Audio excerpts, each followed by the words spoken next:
ಬೇಕಾಗಿತ್ತು? ಇದಕ್ಕೇನಾ ಇವಳು ಜೀವನ ಪ್ರೀತಿಸಿ ಮದುವೆ ಮಾಡ್ಕೊಂಡಿದ್ದು?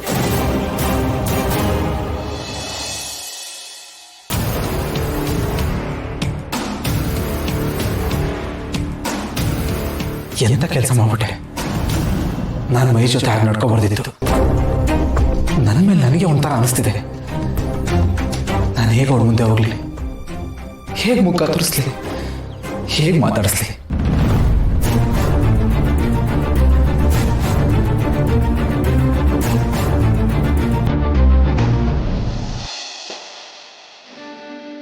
ಇಲ್ಲೇ ಕುತ್ಕೋ, ಕುಡಿಯಕ್ಕೆ ಹಾಲು ತಗೊಂಡ್ಬರ್ತೀನಾ?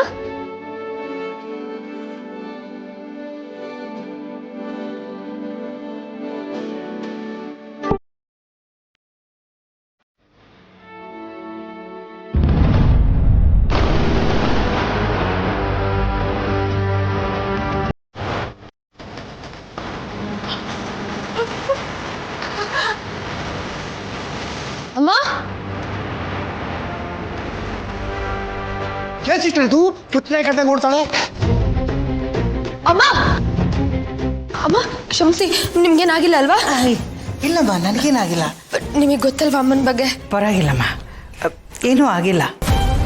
ಹೌದು, ಅವ್ರು ಯಾಕಂಗೆ ಓಡೋದ್ರು? ಗೊತ್ತಿಲ್ಲ ಅಮ್ಮ. ನಾನು ಅಲ್ಲಿ ಕೂಡ್ಸ್ಬಿಟ್ಟು ಹಾಲು ಕಾಯಿಸೋದಕ್ಕೆ ಅಂತ ಹೋದೆ. ಅದೇನೋ ನೋಡಿ ಎದ್ರುಕೊಂಡು ಓಡೋಗ್ತಿದ್ದಾಳೆ. ಸ್ಟವ್ ಹಚ್ಚದ್ನಲ್ಲ, ಬೆಂಕಿ ನೋಡಿ ಎದ್ರುಕೊಂಡಿರ್ಬೇಕೇನೋ. ಅಮ್ಮ ಹಂಗೆ ಏನೇನೋ ನೋಡಿ ಹೆದರ್ಕೋತಾ ಇರ್ತಾಳೆ ಅವಾಗವಾಗ. ನೀವೇನ್ ಗಾಬರಿ ಆಗ್ಬೇಡಿ, ಸ್ವಲ್ಪ ಹೊತ್ತು ಬಿಟ್ರೆ ಸರಿ ಹೋಗ್ತಾಳೆ. ಹಾಗಾದ್ರೆ ಸರಿ ಹೋಗ್ತಾರೆ. ಸುಧಾ, ಆದ್ರೂ ನಿನ್ ಗ್ರೇಟ್ ಕಣಮ್ಮ. ಇಷ್ಟು ವರ್ಷ ಅವ್ರನ್ನ ಸಂಭಾಳಿಸ್ಕೊಂಡು ಬಂದಿದ್ಯಲ್ಲ, ನಿನಗೆ ಯಾವ ಅವಾರ್ಡ್ ಕೊಟ್ಟರು ಕಡಿಮೆನೆ. ಅಯ್ಯೋ, ಅದ್ರಲ್ಲೇನಿದೆ, ಎಷ್ಟೇ ಆದ್ರೂ ಅಮ್ಮ ಅಲ್ವಾ. ನಾವು ಚಿಕ್ಕವರಾಗಿದ್ದಾಗ ನಮಗೋಸ್ಕರ ಇಷ್ಟೆಲ್ಲ ಮಾಡಿರ್ತಾಳೆ. ಅದ್ರ ಮುಂದೆ ಇದೆಲ್ಲ ಏನು? ಅದು ನಿಜನೇ ಕಣಮ್ಮ. ಅದಕ್ಕೆ ತಾನೇ ಹೇಳೋದು, ಯಾವ ಋಣ ಬೇಕಾದ್ರೂ ತೀರಿಸ್ಬೋದು, ತಾಯಿ ಋಣ ತೀರಿಸೋದಕ್ಕಾಗೋದಿಲ್ಲ ಅಂತ. ಹೋಗಮ್ಮ, ಅಮ್ಮನ ಸಮಾಧಾನ ಮಾಡಿ ಹೋಗು. ಸಿಸ್ಟೇ, ಹಳೆ ನೆನಪು ಹಚ್ಚೆ ತರ ಅವಳ ಮನಸ್ಸಲ್ಲಿ ಇಂಪ್ರಿಂಟ್ ಆಗ್ಬಿಟ್ಟಿದೆ. ಸುಧಾ ಹೇಳ್ದಂಗೆ ಬೆಂಕಿ ನೋಡಿ ಹೆದರಿರ್ಬೇಕು ಅವಳು. ಆವತ್ತು ಉರಿತ ಬೆಂಕಿ ಅವಳ ಮನಸ್ಸಲ್ಲಿ ಇನ್ನೂ ಉರಿತಾನೇ ಇದೆ ಸಿಸ್ಟೇ. ಉರಿಲಿ, ಆ ಬೆಂಕಿ ಕಾವು ಆರ್ಬಾರ್ದು. ಆ ಭಯ ಅವಳ ಮನಸ್ಸಲ್ಲಿ ಯಾವಾಗಲೂ ಹಾಗೇ ಇರಬೇಕು.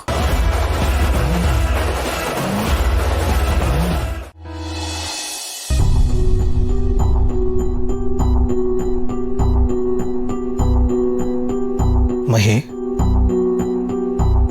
ಜೀವ, ನನಗೆ ಗೊತ್ತು ಇದೆಲ್ಲ ನನ್ನ ಭ್ರಮೆ ಅಷ್ಟೆ. ನೀನೇನಕ್ಕೆ ನನ್ನನ್ನು ಕರ್ಕೊಂಡು ಹೋಗಕ್ಕೆ ಬರ್ತೀಯ? ನನ್ನ ಮೇಲೆ ಪ್ರೀತಿನೇ ಇಲ್ಲ ನಿನಗೆ. ಕೊಬ್ಬು ಜಾಸ್ತಿ ಆಗಿದೆ, ಟನ್ಗಟ್ಲೆ ಕೊಬ್ಬಿದೆ ನಿನಗೆ. ಇಲ್ಲ ಅಂದಿದ್ರೆ ಇಷ್ಟೊತ್ತಿಗೆ ನಾನು ಹುಡ್ಕೊಂಡು ಬರ್ತಾ ಇದ್ದೆ. ನೀನು ನನ್ನ ಮೇಲೆ ಪ್ರೀತಿನೇ ಇಲ್ಲ ನಿನಗೆ.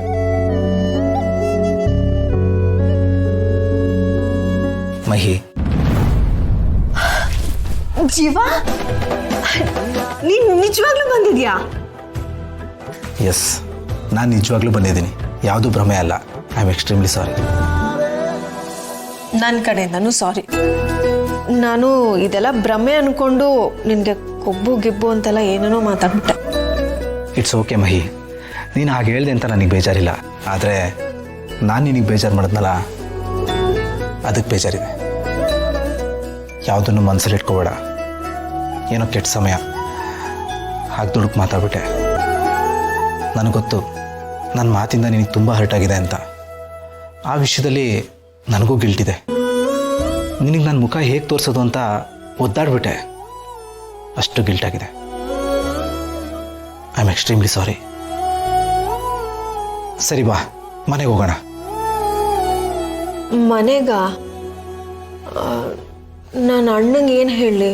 ಯಾಕೆ, ಏನಾಯ್ತು? ನೀನು ಬೇರೆ ಬೈದು ಕಳಿಸ್ಬಿಟ್ಟೆ.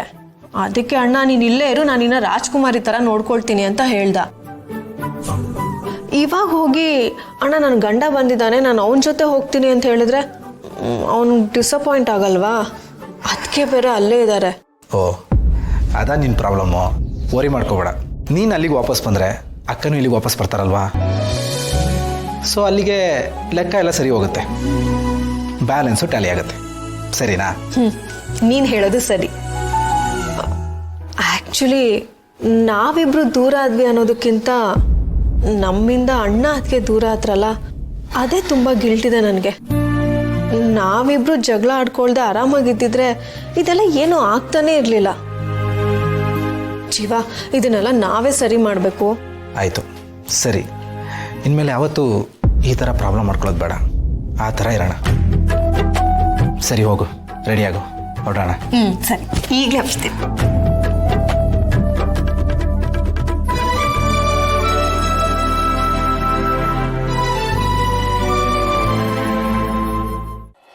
ಮಕ್ಕಳು ತಂದೆ ತಾಯಿ ಕಂಡ್ರೆ ಹೆದರ್ತಿದ್ರು, ಆದ್ರೆ ಈಗೆಲ್ಲ ಮಾತರ ಇದೆ. ಈಗಿನ ತಂದೆ ತಾಯಿಗಳು ಮಕ್ಕಳನ್ನ ಚೆನ್ನಾಗಿ ಮುದ್ದು ಮಾಡಿಬಿಡ್ತಾರೆ, ಅವ್ರನ್ನ ತಲೆ ಮೇಲೆ ಹೊತ್ಕೊಂಡು ಮೆರೆಸ್ತಾರೆ, ಅವ್ರು ಹೇಳಿದ್ದೆ ಸರಿ ಅಂದ್ಬಿಡ್ತಾರೆ. ತಂದೆ ತಾಯಿಗಳು ಮಕ್ಕಳು ತಪ್ಪು ಮಾಡಿದಾಗ ಸರಿ ದಾರಿಗೆ ತರಬೇಕು, ಆಗ್ಲೇ ಅವ್ರು ಸರಿ ಹೋಗೋದು. ಗಿಡ ಇದ್ದಾಗ ಬಾಗ್ಲ ಅರದ್ದು ಮರ ಆದ್ಮೇಲೆ ಬಾಗುತ್ತಾ? ನೋಡಿ, ಇಂಥ ಸಂದರ್ಭನ ನೀವಿಬ್ರು ಯಾವತ್ತೂ ತಂದ್ಕೋಬೇಡಿ. ಇಬ್ರು ತಾಳ್ಮೆಯಿಂದ ಇರಿ. ತಾಳ್ಮೆನೆ ಎಲ್ಲಾ ಸಮಸ್ಯೆಗೂ ಪರಿಹಾರ. ನೀವು ಇದನ್ನ ರೂಢಿಸ್ಕೊಳ್ಳಿ. ಇಲ್ಲ ಅಂದ್ರೆ ಕಿತ್ತಾಡ್ತಾನೆ ಇರ್ಬೇಕಾಗುತ್ತೆ, ಕಿತ್ತಾಟನೇ ಜೀವನ ಆಗೋಗುತ್ತೆ. ಇಲ್ಲ ಅಜ್ಜಿ, ಇನ್ಮೇಲೆ ನಾವು ಚೆನ್ನಾಗಿರ್ತೀವಿ.